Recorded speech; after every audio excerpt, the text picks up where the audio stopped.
सुगंधा और उसकी सास कांता के बीच एक अजीब सी जंग रहती थी। ये जंग थी किचन में कौन ज्यादा अच्छा काम करेगा और घर के सदस्यों के दिल जीतेगा। और उनकी इस जंग में हमेशा कुर्बान होते थे उनके दोनों पति। कैसे? आइए देखते हैं इस किचन पॉलिटिक्स की कहानी में। एक दिन किचन में, माँ जी, आज मैं बना रही हूँ मेथी की सब्जी। इस खाने से घर वालों के पेट की सारी समस्या खत्म हो जाएगी। और मैं बना रही हूँ तड़के वाली छाछ, जिसे पीते ही गैस की समस्या कभी नहीं होगी।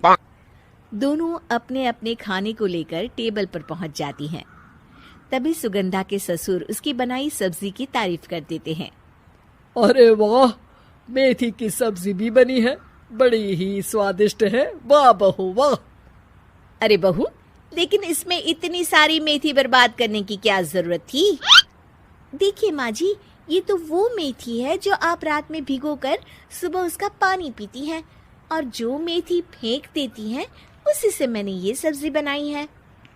अरे वाह बहू, तुमने तो बड़ा ही समझदारी का काम किया। बस अब क्या था, कांता जी का तो मानो ये सुनकर खून ही सूख गया। वो फैसला कर लेती है कि किसी भी तरह वो अपने खाने की तारीफ लेकर ही रहेगी और सुगंधा को किचन में उसकी कमियां गिनाएगी।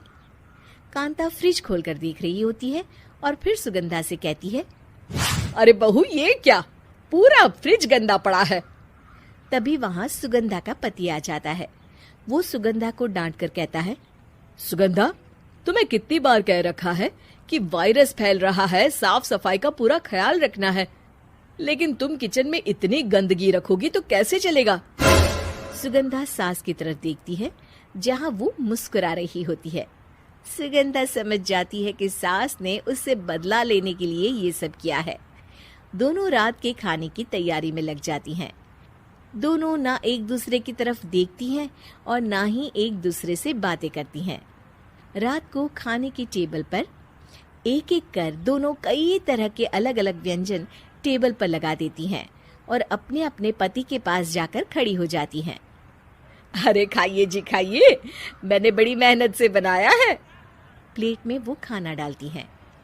सुगंधा भी दोनों की प्लेट में खाना डालते हुए कहती है, बड़ी ही मेहनत लगी है इस खाने को बनाने में। हाँ, दोनों को ना चाहते हुए भी सारा खाना खाना पड़ता है। कहीं दही तो कहीं मलाई तो कहीं मसाला। और इन सब के बाद दोनों बड़ी ही मुश्किल से अपने कमरे में सोने जाते हैं।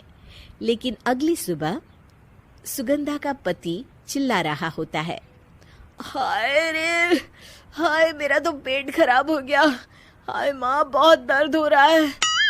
तो वहीं कांता के कमरे से भी कुछ ऐसी ही आवाज आने लगती है। हे भगवान, इस सास बहू की लड़ाई हमारी जान लेकर रहेगी। जाओ कोई डॉक्टर को बुला कर लाओ। डॉक्टर आते हैं। दोनों को देखकर कांता और सुगंधा से कहती हैं, देखिए, आप दोनों इन्हें खाने में हल्का ही दीजिएगा। हो सके तो रात का खाना जल्दी खाया करे और वॉक किया करे।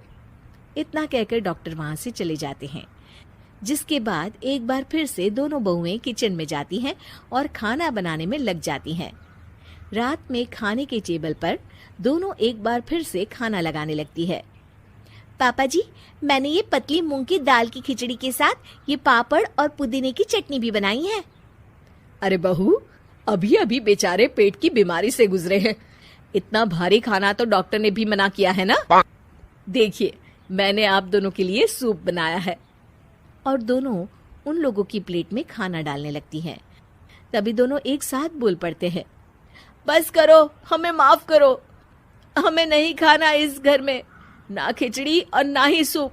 हम इंसान हैं, एक वक्त में एक ही खाना खा सकते हैं। बस करो, हमें माफ करो, हमें नहीं खाना इस घर में, ना खिचड़ी और ना ही सूप। हम इंसान हैं, एक वक्त में एक ही खाना खा सकते हैं। इतना कहकर वो दोनों वहां से चले जाते हैं। कहानी का अंत।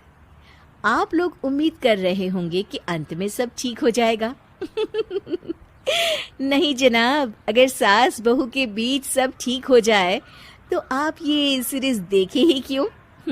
तो मजा लीजिए इस चैनल में सास बहू से जुड़ी कहानियों का, क्योंकि ये ऐसा रिश्ता है जिसकी मिठास उसकी खटास में हमेशा